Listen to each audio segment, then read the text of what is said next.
കുറച്ച് നീളമുള്ള വളരെ മനോഹരമായൊരു പ്രണയകഥയാണ്. നിങ്ങളുടെ കണ്ണുകൾ ഇറുന്നണിയിപ്പിക്കുന്ന വൈകാരിക രംഗങ്ങളും നിങ്ങളെ പുളകം കൊള്ളിക്കുന്ന മനോഹരമായ റൊമാൻസ് സീനുകളും ഒരിക്കലും പ്രതീക്ഷിക്കാത്ത ക്ലൈമാക്സ് ട്വിസ്റ്റുമടക്കം നിങ്ങൾക്കെല്ലാവർക്കും ഇഷ്ടമാവുന്ന രീതിയിലുള്ള ഒരു കഥയാണിത്. തുടക്കം മുതൽ അവസാനം വരെ കേൾക്കാൻ ശ്രമിക്കുക. ഇഷ്ടമായാൽ മറ്റുള്ളവരിലേക്ക് ഷെയർ ചെയ്യുക. രചന അഫ്ന അഫി. അവതരണം ഗിബിയ ഷ്യാമാൻ ഷാഹുൽ മലയിൽ. Editing Faisal C M Nooncheri. പതിവ് പോലെ നൈഷു ഉറക്കത്തിൽ നിന്ന് ഞെട്ടിയുണർന്നു. ശേഷം ഒരു പ്രാന്തിയെ പോലെ അലറിക്കരഞ്ഞു. എന്തിനാ ഷാനുക്ക എന്നെ തനിച്ചാക്കി പോയത്? എന്നെ കൂടെ കൂട്ടായിരുന്നില്ലേ?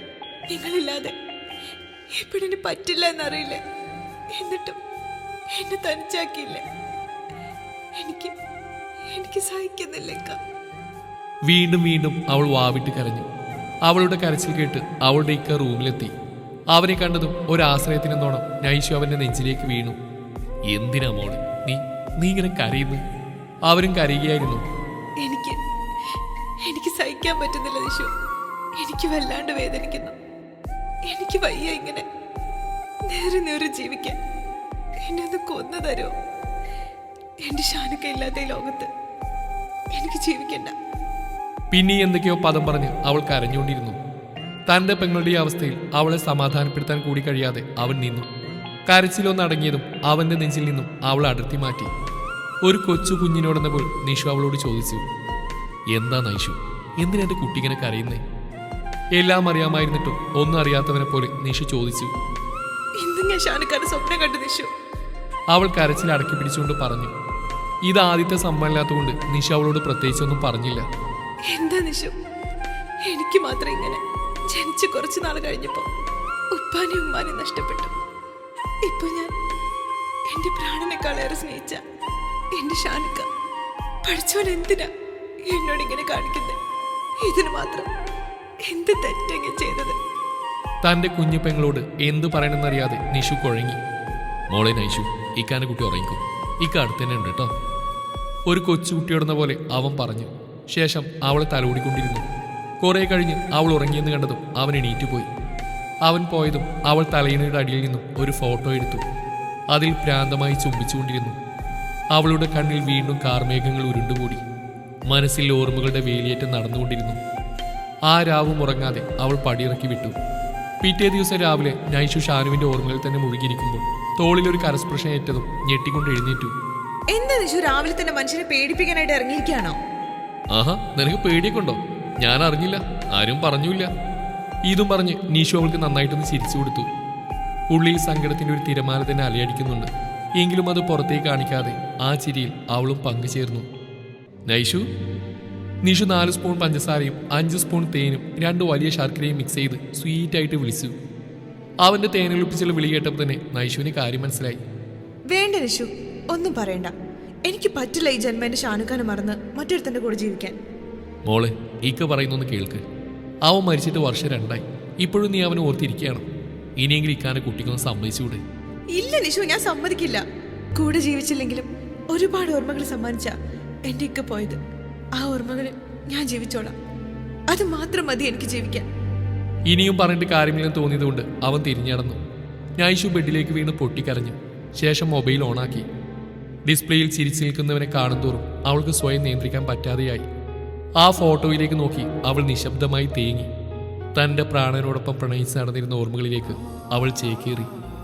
ഷാന, കോളേജിലേക്ക് വീർത്തിയിട്ടിയ മുഖവുമായി പോകുന്നവളെ അവൻ വിളിച്ചു. അവന്റെ വിളി കേട്ടതും നടത്തത്തിന്റെ സ്പീഡ് ഒന്നുകൂടെ കൂട്ടി. അവിടെ നിക്കടി കുരിപ്പേ, നീ എങ്ങോട്ടാ ഈ സൂപ്പർ ഫാസ്റ്റ് പോലെ പായുന്നേ? ഇതും പറഞ്ഞ് അവിടെ മുന്നിൽ അവൻ കയറി നിന്നു. മുന്നിൽ മാറട തെണ്ടി. ദേ, ഇക്കാന അങ്ങനെയൊന്നും വിളിക്കില്ല മുത്തേ. എന്താ ഇന്ന് ഇക്കാന മുത്തിന് ഇത്ര ദേഷ്യം? നീഷു വഴക്ക് പറഞ്ഞോ? അവന്റെ സംസാരം കേട്ട് ചിരി പൊട്ടുന്നുണ്ടെങ്കിലും അത് പുറത്തണിക്കാൻ നൈഷു നിന്നു. നീ ഇന്നലെ രാത്രി എവിടെയായിരുന്നു? എന്നെ എന്താ വിളിക്കാതിരുന്നേ? ഞാൻ എത്ര നേരം നോക്കിയിരുന്നെന്നറിയോ? ദേഷ്യം ഒട്ട് കുറക്കാതെ തന്നെ നൈഷു അവനോട് പൊട്ടിത്തെറിച്ചു. എടി, ഞാനിന്നലെ ഉറങ്ങിപ്പോയടി, നീ ക്ഷമി. ഇക്കാക്ക് ഉറക്കം വന്നിട്ടല്ലേ മുത്തേ? സ്വാഭാവികം. എന്ത്? നിനക്ക് ഉറക്കം വന്നത്. നിനക്ക് എന്നൊന്ന് വിളിച്ചു പറയാൻ പാടില്ലായിരുന്നോ? പിന്നെ ഞാൻ അത് നോക്കിയിരിക്കണോ? എടി, നിനക്ക് വിളിക്കണമെന്ന് വിചാരിച്ചു തന്നെയാ. പിന്നെ എന്താണ് പട്ടി നീ വിളിക്കാതിരുന്നേ? ഐഷ്, നീ ഇങ്ങനെ തെറി പറയലേ ഷാന. ഇന്നലെ രാത്രി പുറത്തുപോയി വന്നപ്പോ ഫോണിൽ ചാർജ് ഉണ്ടായിരുന്നില്ല. കുറച്ച് ചാർജായ നിന്നെ വിളിക്കണമെന്ന് കരുതി ചുമ്മാ ഒന്ന് കിടന്നാ. പക്ഷെ ഉറങ്ങിപ്പോയി. കണക്കായി പോയി. നീ മുന്നിൽ നിന്ന് മാറിയേ, എനിക്ക് പോണം. സോറി ഷാന, പ്ലീസ് ടീ, നല്ല മോളല്ലേ. നൈഷു അവൻ പറഞ്ഞവൻ ചെവി കൊള്ളാതെ മുഖവും വീർപ്പിച്ച് നിന്നു. പേണെങ്കല്ലേ പെണ്ണെ, ഇനി നീ എന്നോട് മിണ്ടിയില്ലെങ്കിൽ ഇന്ന് രാത്രി ഞാൻ മതിലിയാടും. ഞാൻ ചാടിയാൽ നിനക്ക് പണിയാവും, അറിയാലോ നിനക്കെന്നെ. അവൻ മീശ വിരിച്ച് ഒരു കുസൃതി ചിരിയാലെ പറഞ്ഞു. പൊന്നു ഷാനുക്ക് ചതിക്കല്ലേ, എനിക്കൊരു പിണക്കവും ഇല്ല. നൈഷു കൈകൂപ്പിക്കൊണ്ട് പറഞ്ഞു. ഷാന, ഇന്ന് രാത്രി ഞാൻ ചാടട്ടെ പെണ്ണേ. വീണ്ടും അവന്റെ മുഖത്ത് കുസൃതി. വേണ്ട, വേണ്ടാത്തോണ്ടാ. അതെന്താടി, ഞാൻ കുറേയില്ല വന്നിട്ട്. പ്ലീസ് ടീ, ഇന്നൊരു ദിവസം മാത്രം. അതിന് മറുപടിയായി നൈഷു അവനെ കണ്ണുരുട്ടി നോക്കി. നീ വല്ലാണ്ട് ഉരുട്ടണ്ട, ഞാൻ വരുന്നില്ല, പോരെ. ആ, അത് മതി. ഇതും പറഞ്ഞ് നൈഷു പോയി. ഷാനുവൾ പോകുന്ന നോക്കി നിന്നു. പൊട്ടി പെണ്ണ്, അവൻ മനസ്സിൽ പറഞ്ഞു. നൈഷു ഇപ്പോൾ ഡിഗ്രി ലാസ്റ്റ് ഇയർ ആണ്. അവൾ 10ാം ക്ലാസ്സിൽ പഠിക്കുമ്പോൾ തുടങ്ങിയതാണ് ഷാനുമായിട്ടുള്ള പ്രണയം. അവനൊരു ജോലിയായിട്ട് വീട്ടിൽ വന്ന് ചോദിക്കാമെന്ന് പറഞ്ഞു നിൽക്കുവാണ്. ഇടയ്ക്കിടെയുള്ള കൂടിക്കാഴ്ചയിലൂടെയും ഫോൺ വിളിയിലൂടെയും അവരുടെ പ്രണയം വലിയ കുഴപ്പമില്ലാതെ പോയിക്കൊണ്ടിരുന്നു. അങ്ങനെ ഇരിക്കെ ഒരു ദിവസം അവളുടെ ഇക്ക അവർ തമ്മിൽ അടുപ്പറിയുകയും അവൻ ശക്തമായി തന്നെ എതിർക്കുകയും ചെയ്തു. പട്ടിണി കിടന്നും തല്ലുവാങ്ങിയും ആത്മഹത്യാ ഭീഷണി മുഴക്കുകയും നൈഷു അവരുടെ കാര്യം സാധിപ്പിച്ചെടുത്തു. അങ്ങനെ പരസ്പരം രണ്ട് വീട്ടുകാരും അവരുടെ ബന്ധം വാക്കാൽ ഉറപ്പിച്ചു. പിന്നെയും പ്രണയത്തിന്റെ നാളുകൾ. ആരെയും പേടിക്കാതെ ലൈസൻസ് കയ്യിൽ കിട്ടിയ പ്രണയം. ആ നാളുകൾ അവർ രണ്ടുപേരും നന്നായി തന്നെ എൻജോയ് ചെയ്തു. അങ്ങനെ എനിക്ക് ഒരു ദിവസം രാത്രി അവളോട് സംസാരിച്ചുകൊണ്ടിരിക്കുന്നു ഷാനു. ഷാനുക്ക, എന്താ പെണ്ണേ? എല്ലാരും എന്നെ ഐഷു എന്ന് വിളിക്കുമ്പോ നിങ്ങൾ മാത്രം എന്താ എന്നെ ഷാന എന്ന് വിളിക്കുന്നത്? അതോ, അതേ, എല്ലാവരും പോലെയാണോ പെണ്ണെ എനിക്ക് നീ? നീ എന്റെ പ്രാണനല്ലടി. എന്റെ ജീവനും ജീവിതവും നീയല്ലേ ഷാന. നീ ഇല്ലെങ്കിൽ പിന്നെ ഞാനുണ്ടോ പെണ്ണെ? മരിച്ചു പോവും ഞാൻ. അവന്റെ വാക്കുകൾ കേട്ടതും സന്തോഷം കൊണ്ട് അവളുടെ കണ്ണുകൾ നിറഞ്ഞു. വീണ്ടും അവൻ തുടർന്നു. പ്രണയത്തിന് രൂപമുണ്ടെങ്കിൽ അത് നീയാണ് ഷാന. നിന്റെ ഈ നീലക്കണ്ണുകളിൽ എനിക്കായി ഒളിപ്പിച്ചു വെച്ച പ്രണയം. നിന്നെ എത്ര വർണ്ണിച്ചാലും എനിക്ക് മതിയാവില്ല ഷാന. ഞാൻ ചുംബിക്കുമ്പോൾ ചുവന്ന് തുടുക്കുന്ന നിന്റെ മുഖം, നീയാൻ താമരപ്പൊയ്കൾ നീന്തി തുടിക്കുന്ന ഞാനെന്ന സൂര്യന് എന്നും നിത്യ യൗവനമാണ്. മതി മതി, തള്ളി മറിച്ചത്. അവനെ കുറുമ്പിടിപ്പിക്കാനെന്നോണം നൈഷു പറഞ്ഞു. ഇത് കേട്ടതും ഷാനു പെട്ടെന്ന് ഓഫ് ചെയ്തു. ഷോ, കട്ടാക്കി പോയി, പറയണ്ടായിരുന്നു. നൈഷു മനസ്സിൽ പറഞ്ഞു. തിരിച്ചു വിളിച്ചെങ്കിലും ഫോൺ ഓഫായിരുന്നു. അരമണിക്കൂർ കഴിഞ്ഞതും നൈഷുവിന്റെ ഫോൺ റിങ് ചെയ്തു. എടുത്തു നോക്കിയപ്പോൾ ഷാനു ആയിരുന്നു. അവൾ ചെറുചിരിയോടെ തന്നെ ഫോൺ എടുത്ത് ചെവിയിൽ വെച്ചു. മറുഭാഗത്തു നിന്നും കിതപ്പുകൾ മാത്രം അവൾ കേട്ടു. എന്താ ഷാനുക്ക നിങ്ങൾ ഇങ്ങനെ കഥയ്ക്കുന്നേ? ഓ അതോ, അത് ഞാനൊരു ബാൽക്കണി വഴി കയറിയപ്പോ ചെറുതായിട്ടൊന്ന് കിതച്ചു, അതാ. നിങ്ങൾ എന്തിനാ മനുഷ്യ നട്ടപ്പാരയ്ക്ക് പുറത്തു പോയേ? അതൊക്കെ പോട്ടെ, എന്തിനാ ബാൽക്കണി വഴി കയറുന്നേ? ഉമ്മച്ചി ഡോർ തുറന്നു തരൂല്ലേ? അതിന് ഞാൻ എന്റെ ബാൽക്കണിയിലല്ല മോളെ വലിഞ്ഞു കയറിയേ. പിന്നെ നിന്റെ വീട്ടിലെയാ. വന്ന് ഡോർ തുറക്കടി. ദേ ഷാനുക്ക കളിക്കാൻ നിൽക്കല്ലേ, മര്യാദയ്ക്ക് പോയിക്കോ, ഞാൻ തുറക്കൂല. തുറക്കടി. ഇല്ലെങ്കിൽ ഞാൻ ഇവിടുന്ന് കൂവി വിളിക്കും.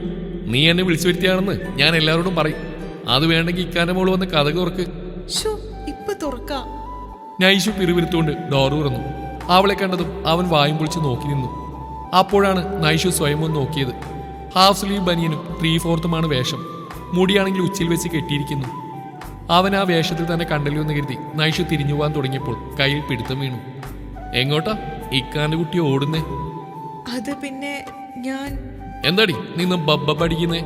ഒന്നുമില്ല, നിങ്ങളിപ്പോ എന്തിനീ നട്ടപ്പാരയ്ക്ക് ഇങ്ങോട്ട് വന്നേ? അല്ല, മോൾക്ക് എന്തൊക്കെയോ സംശയം ഉണ്ടായിരുന്നല്ലോ. ഞാൻ തള്ളുകയാണ് മറിക്കാണ് അങ്ങനെ എന്തൊക്കെയോ.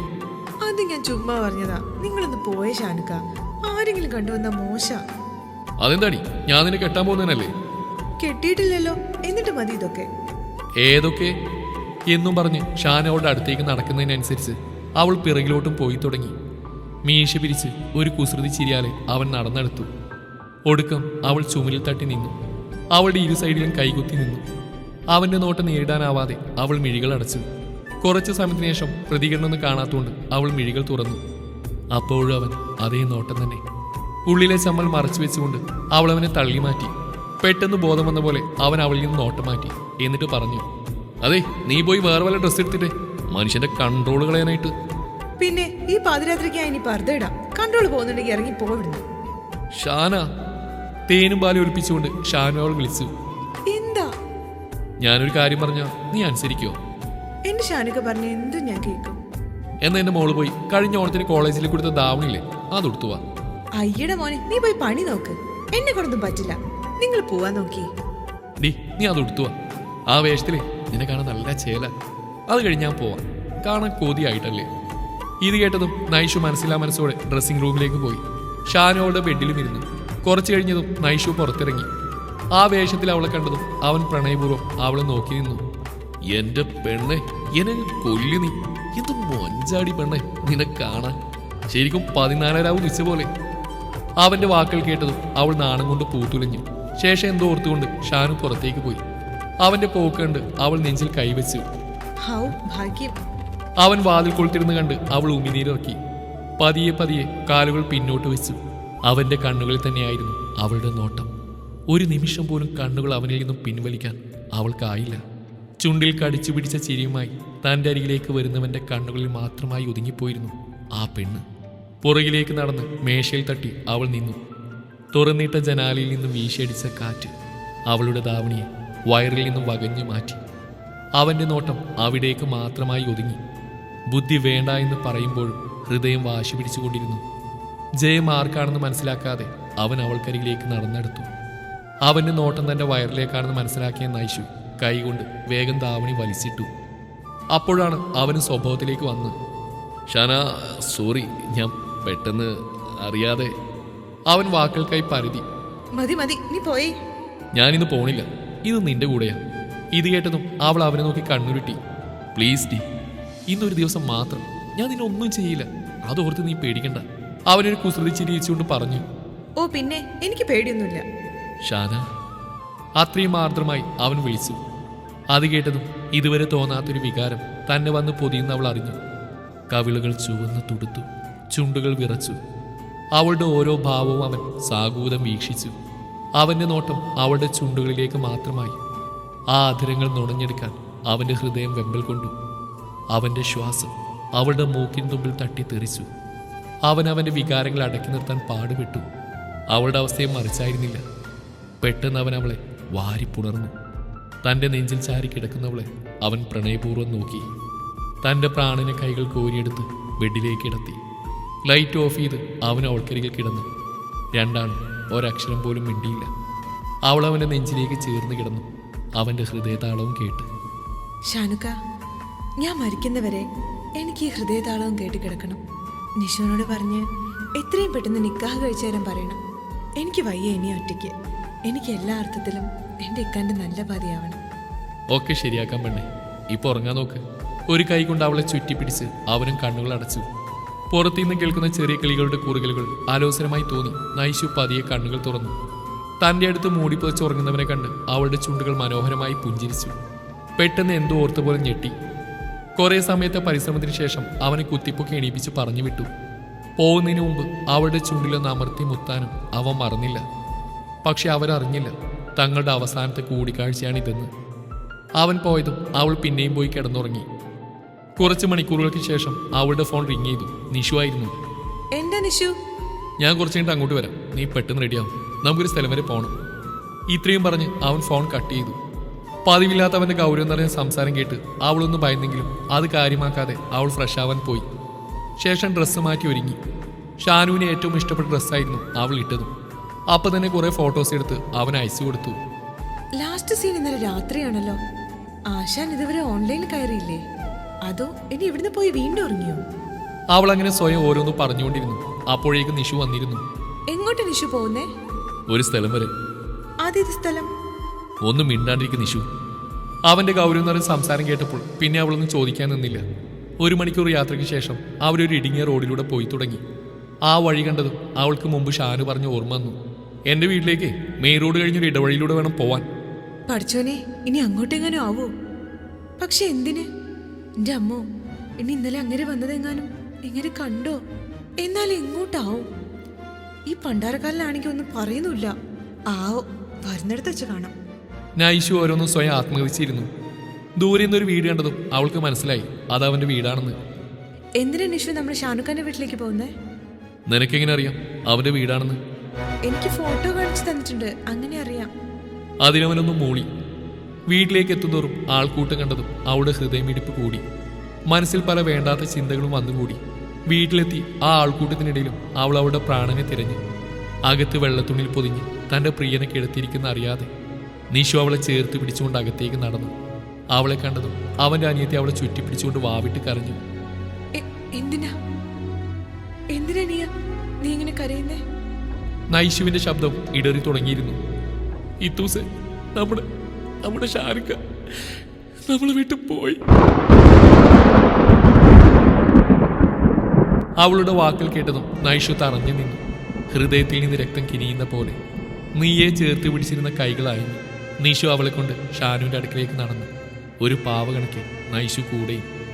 അവന്റെ മുഖത്തു നിന്നും തുണി മാറ്റി. ആ മുഖം കണ്ടതും നൈഷുവിന് ശ്വാസം പോലും വിലങ്ങി. കുറെ നേരം അവന്റെ മുഖത്തേക്ക് തന്നെ നോക്കി നിന്നു. ശേഷം അവൾ തളർന്നു വീണു. നിഷു അവളെ തട്ടി വിളിച്ചു. കുറച്ചു സമയത്തിന് ശേഷം അവൾക്ക് ബോധം വന്നു. ഒരു പൊട്ടിക്കരച്ചിലോടെ അവൾ ഷാനുവിന്റെ അടുത്തേക്ക് പാഞ്ഞു.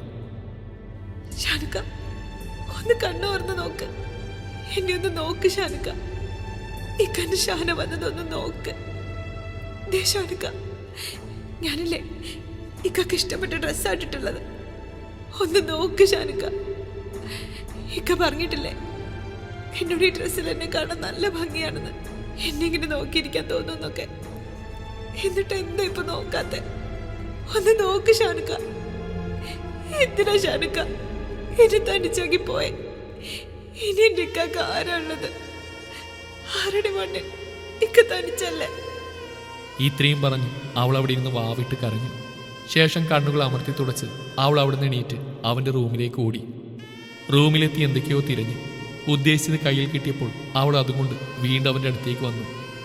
ഇക്ക ദേ നോക്ക്, ഇക്ക എനിക്ക് ഉണ്ടാക്കിയ മാറ്. എഴുന്നേറ്റ് കെട്ടിത്തന്നെ.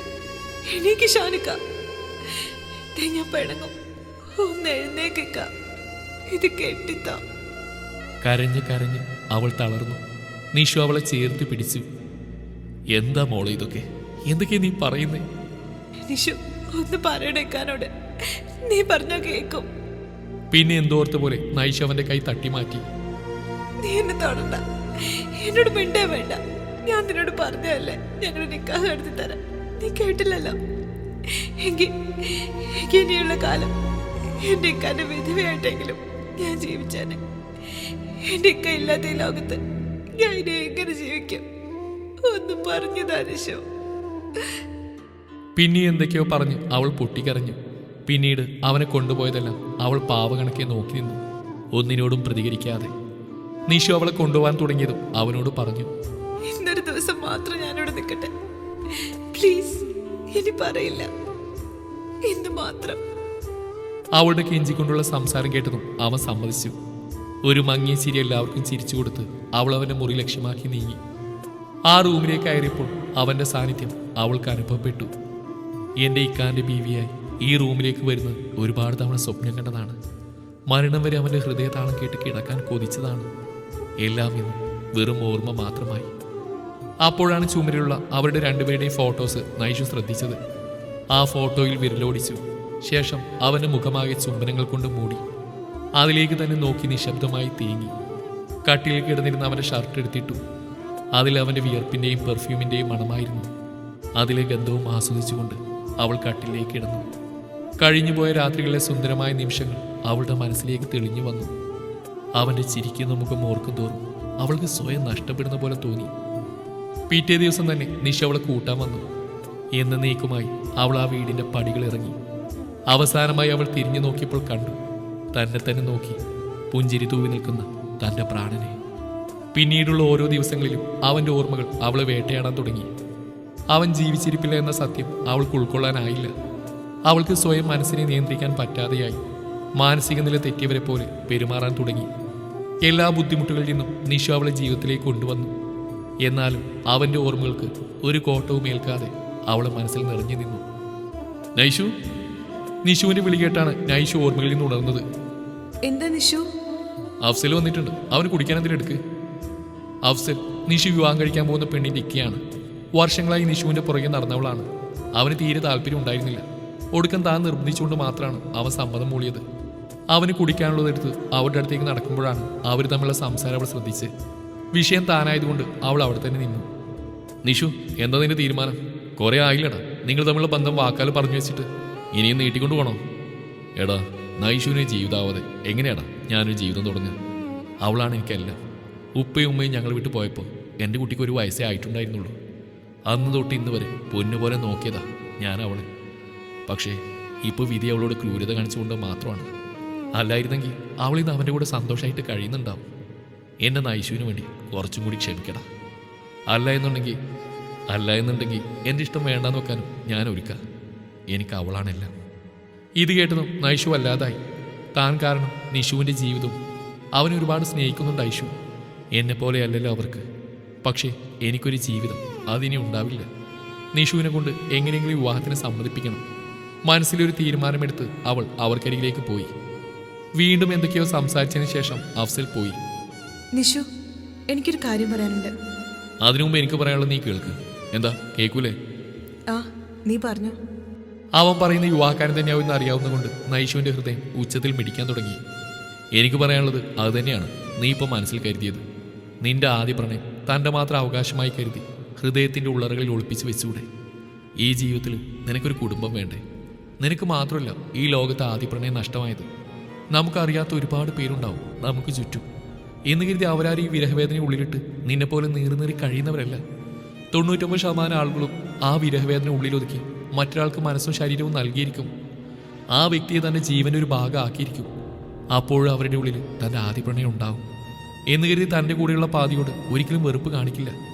അവിടെ ആ വ്യക്തി തൻ്റെ പ്രണയം പകുത്തു നൽകും. ചിലപ്പോൾ അവർ തമ്മിൽ കിടക്ക് പങ്കിടുമ്പോൾ ആവും തൻ്റെ പ്രണയത്തിൻ്റെ മുഖം മുന്നിൽ തെളിഞ്ഞു വരുന്നു. ആ നിമിഷം നമ്മളൊന്ന് പതറിയാലും തനിക്കായി തൻ്റെ അടുത്ത് കിടക്കുന്ന പാതിയുടെ മുകളിൽ ആവാഹിക്കാൻ ശ്രമിക്കും. ആ ശ്രമം ഒരിക്കലും പരാജയപ്പെടില്ല നൈശു. ഇത്രയും കാലം ഞാൻ നിന്നോട് ഒന്നും പറഞ്ഞിരുന്നില്ല. നീ അവനെ സമയമെടുത്ത് മറക്കട്ടെ എന്ന് കരുതി. പക്ഷെ നീയാണെങ്കിൽ കൂടുതൽ അവൻ്റെ ഓർമ്മകൾ മാത്രമായി. ഇനി മതി നൈശു, നീ മറ്റൊരു ജീവിതം തിരഞ്ഞെടുക്കുക. നൈശു അവൻ്റെ മുഖത്തേക്ക് നോക്കി. കണ്ണുകൾ നിറഞ്ഞിരുന്നു. ആ കണ്ണുകൾ തന്നോട് അപേക്ഷിക്കുന്ന പോലെ. എനിക്ക് സമ്മതമാണ് നിഷു. അവൻ്റെ മറുപടിക്ക് നിൽക്കാതെ അവൾ റൂമിലേക്ക് ഓടി. അതുവരെ പിടിച്ചു നിർത്തിയിരുന്നെല്ലാം പുറത്തേക്ക് ഒഴുക്കി വിട്ടു. മനസ്സിലുള്ള സങ്കടം തീരുന്നവരെ കരഞ്ഞു. അവൻ്റെ ഫോട്ടോ കയ്യിലെടുത്തു. അതിലേക്ക് നോക്കിക്കൊണ്ട് നൈശു പറഞ്ഞു, ഷാനുക്ക, ഞാൻ മറ്റൊരാളുടെ ബാധിയാവാൻ തീരുമാനിച്ചു. ഒരുപാട് സങ്കടമുണ്ട്. എന്നെ തനിച്ചാക്കി പോവാനാണെങ്കിൽ എന്തിനാ എന്നെ ഇങ്ങനെ സ്നേഹിച്ചേ? വേറെ നിവൃത്തിയില്ലാത്തതുകൊണ്ട് ഷാനുക്ക. ഞാൻ കാരണം നിഷുവിൻ്റെ ജീവിതവും വയ്യ എനിക്ക്. അതും കൂടി കാണാം. ഐഷു നിഷുവിനെ ഒരുപാട് സ്നേഹിക്കുന്നുണ്ട്. അവൾക്ക് നിഷുവിനെ നഷ്ടപ്പെടാൻ പാടില്ല. നഷ്ടപ്പെട്ടാലുള്ള വേദന അത് നന്നായിട്ട് അറിയുന്നവളാണ് ഞാൻ. എന്നെ വെറുക്കരുത് ഷാനുക്ക. അവൻ്റെ ഫോട്ടോയിലേക്ക് നോക്കി അവൾ വാവിട്ട് കരഞ്ഞു. പിന്നീടെല്ലാം വളരെ പെട്ടെന്നായിരുന്നു. ആർഭാടങ്ങളൊന്നുമില്ലാത്തൊരു കല്യാണം. എല്ലാവരുടെയും മുന്നിൽ നന്നായിട്ട് അഭിനയിച്ചു. ഒരു പാവ കണക്കെ എല്ലാത്തിനും നിന്നുകൊടുത്തു. ഒടുക്കം സ്വന്തം വീട്ടിൽ നിന്ന് മറ്റൊരു വീട്ടിലേക്ക് പറിച്ച് നടപ്പെട്ടു. കല്യാണത്തിൻ്റെ ആരവങ്ങളൊക്കെ കഴിഞ്ഞു. ആദ്യ രാത്രിയുടെ ആദ്യ യാമങ്ങൾ. ഒരുപാട് സന്തോഷിക്കേണ്ട രാത്രി. പക്ഷേ തനിക്ക് മാത്രം ഒന്നിനും കഴിയുന്നില്ല. തോളിലൊരു കരസ്പർശം അറിഞ്ഞതും ഞെട്ടിത്തിരിഞ്ഞു. തനിക്ക് മുമ്പിൽ സുന്ദരനും സുമുഖനുമായൊരു ചെറുപ്പക്കാരൻ. എന്താടോ ആലോചിച്ച് നിൽക്കുന്നേ? ഒന്നുമില്ല. ഞാൻ അവിടുത്തെ നിഷുവിനെ പറ്റി. ഇക്കാന്റെ പേരെടുത്താണോ വിളിക്കുന്നേ? അത് പിന്നെ അവനിഷ്ടല്ല ഇക്കാന്ന് വിളിക്കുന്നത്. തനിക്കെന്റെ പേരറിയോ? എടുത്തടിച്ച പോലെ ചോദിച്ചോ നൈഷുവിനാകെ വല്ലാതായി. അത് പിന്നെ അറിയില്ല. ഞാൻ കാണാൻ വന്നപ്പോ താൻ മുഖത്തേക്ക് ഒരു മര്യാദക്ക് നോക്കിയിട്ടില്ല. പിന്നെയല്ലേ പേര്, അല്ലേ നൈഷു? അതിനവളും തലയാട്ടി. സ്വന്തം ഭർത്താവിന്റെ പേരറിയാത്ത ലോകത്തിലെ ആദ്യത്തെ ഭാര്യ നീയാവും. അപ്പൊ നീ മഹറു ശ്രദ്ധിച്ചില്ലേ? Okay, my name is Irfan Ahmed. എനിക്ക് തന്നോട് കുറച്ച് കാര്യങ്ങൾ പറയാനുണ്ട്. വേറൊന്നുമില്ല. തൻ്റെ ലൈഫിലുണ്ടായതൊക്കെ നിഷു പറഞ്ഞ് ഞാൻ അറിഞ്ഞു. അതൊന്നും എനിക്കൊരു പ്രശ്നമല്ല. ഇന്നു മുതൽ ഞാൻ അറിയാത്തൊരു കാര്യം ഉണ്ടാവരുത്. തനിക്ക് എന്നോട് എന്നും തുറന്നു പറയാം. താനിപ്പോൾ ഒരു ജീവിതത്തിന് തയ്യാറല്ലെന്ന് എനിക്കറിയാം. കാത്തിരുന്നോളാം ഞാൻ എത്ര വേണമെങ്കിലും. താൻ അവനെ സ്നേഹിച്ച പോലെ ഒന്നും വേണ്ടടൂ. അതിൻ്റെ പകുതിയെങ്കിലും മതി. പിന്നെ ഈ സ്റ്റോറിയിലും സിനിമയിലൊക്കെ ഉള്ള പോലെ ഞാൻ വേറെ കിടക്കാനൊന്നും പോകുന്നില്ല. നമുക്ക് രണ്ടുപേർക്കും കൂടെ ഇവിടെ തന്നെ കിടക്കാം. എൻ്റെ ഭാഗത്തൊന്നും ഒരു ശല്യം ഉണ്ടാവില്ല. എന്നാൽ പിന്നെ ലൈറ്റ് ഓഫ് ചെയ്ത് താൻ കിടന്നു. എനിക്ക് നല്ല ക്ഷീണം. Good night. അതൊരു തുടക്കമായിരുന്നു. പിന്നീട് അങ്ങോട്ട് ഞങ്ങൾ രണ്ടുപേരും നല്ല സുഹൃത്തുക്കളായിരുന്നു. ശരിക്കും എൻ്റെ ഷാനിക്കാനെ പോലെ തന്നെ ആയിരുന്നു. കൊച്ചുകുട്ടികളെ പോലെ സ്നേഹിക്കുകയും കെയർ ചെയ്യുകയും ചെയ്തിരുന്നു. ഞാൻ പറയാതെ തന്നെ എൻ്റെ എല്ലാ കാര്യങ്ങളും അറിഞ്ഞ് ചെയ്തു തന്നിരുന്ന ഒരു പാവം മനുഷ്യൻ. ഒരു ദിവസം പതിവ് പോലെ ഇർഫാൻ ഓഫീസിൽ പോയി. നൈഷു തൻ്റെ പണികളെല്ലാം തീർത്ത് റൂമിലേക്ക് പോയി. ഓർമ്മകൾ വേട്ടയാടാൻ തുടങ്ങിയപ്പോൾ അവൾ ബാൽക്കണിയിലേക്ക് പോയി. അധികം താൻ അങ്ങോട്ട് പോവാറില്ല. എപ്പോഴും അവിടെ ഇർഫുക്കെ ഉണ്ടാവും. ഉള്ളിൽ എവിടെയോ ഇക്ക സ്ഥാനം പിടിച്ച പോലെ. തന്നോടൊന്നും മിണ്ടിയില്ലെങ്കിൽ നോക്കിയില്ലെങ്കിൽ എന്തൊക്കെയോ നഷ്ടപ്പെട്ടൊരു ഫീലാണ്. അടുത്തേക്ക് വരുമ്പോൾ തന്നെ ഹൃദയം ഉച്ചത്തിൽ മിടിച്ചുകൊണ്ടിരിക്കും. പുറത്തേക്ക് ചാടി പോകുമോ എന്ന് വരെ തോന്നിയിട്ടുണ്ട്. അപ്പോഴാണ് അവിടെയുള്ള ഒരു ചെറിയ റൂം അവിടെ ശ്രദ്ധയിൽപ്പെടുന്നത്. തുറക്കാൻ നോക്കിയപ്പോൾ അത് ലോക്കും. ഇനിയിപ്പോ ഇതെങ്ങനെ തുറക്കും? ഇതിനകത്ത് എന്താവും? അതറിയാതെ ഇനി ഒരു സമാധാനം ഉണ്ടാവില്ല. അവിടെ എവിടേക്കോ തിരഞ്ഞ് നൈഷുവിന് കീ കിട്ടി. ഒട്ടും സമയം കളയാതെ നൈഷു അത് തുറന്നു. തനിക്ക് ഏറെ ഇഷ്ടപ്പെട്ട സെൻസോൾ പെർഫ്യൂമിന്റെ സ്മെൽ മൂക്കിലേക്ക് അടിച്ചു കയറി. കണ്ണടച്ചു പിടിച്ച് ആ സുഗന്ധ ഉള്ളിലേക്ക് ആവാഹിച്ചെടുത്തു. ഇരുൾ നിറഞ്ഞ ആ മുറിയിൽ അവൾ ലേറ്റിട്ടു.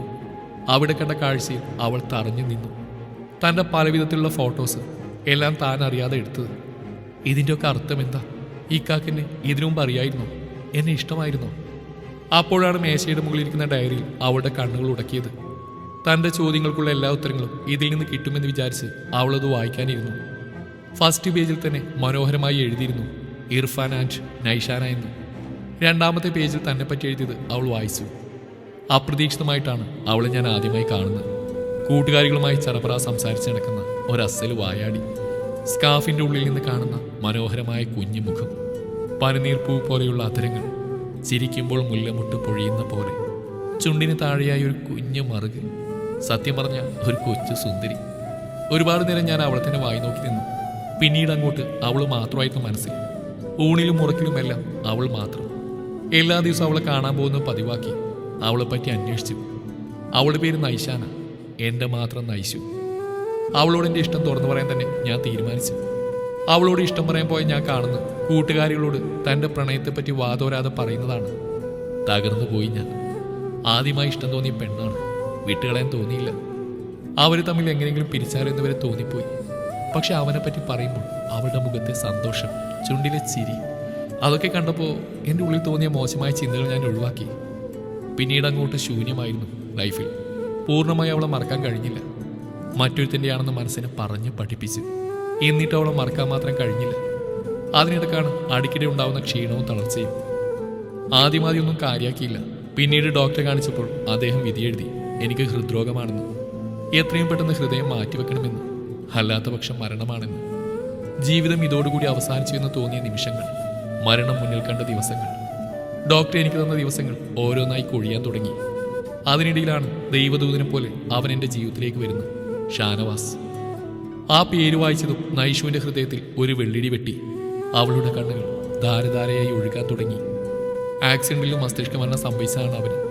എന്തുകൊണ്ടോ അവൻ്റെ മാതാപിതാക്കൾക്ക് എൻ്റെ ഉമ്മാനോടും ഉപ്പാനോടും തോന്നിയ കാരുണ്യം, അതൊന്നുകൊണ്ട് മാത്രം ഞാനിന്ന് ജീവിക്കുന്നു. ഷാനവാസ് ഇന്നെൻ്റെ ഹൃദയത്തിലൂടെ ജീവിക്കുന്നു. അതിനുശേഷം 2 വർഷം ഞാൻ എൻ്റെ വീട്ടിലും അവൻ്റെ വീട്ടിലുമായി കഴിഞ്ഞുകൂടി. വീട്ടിൽ നിന്നും കല്യാണത്തിന് നിർബന്ധിച്ചപ്പോൾ ആദ്യം മനസ്സിൽ വന്ന നൈഷുവാണ്. എന്തുകൊണ്ടോ അവളെ മറന്ന് വേറൊരാളെ സ്വീകരിക്കാൻ തോന്നിയില്ല. പക്ഷേ അവൾക്ക് ഇങ്ങനെ ഒരുത്തരം അവളെ ഇഷ്ടപ്പെട്ടു കൂടി അറിയില്ല. എന്നാലും വീട്ടുകാരുടെ നിർബന്ധത്തിന് പെണ്ണ് കാണാൻ പോയി. അവളുടെ വീട്ടിലേക്ക് അടുക്കും തോറും എൻ്റെ ഹൃദയം പെരുമ്പറ കൊട്ടാൻ തുടങ്ങി.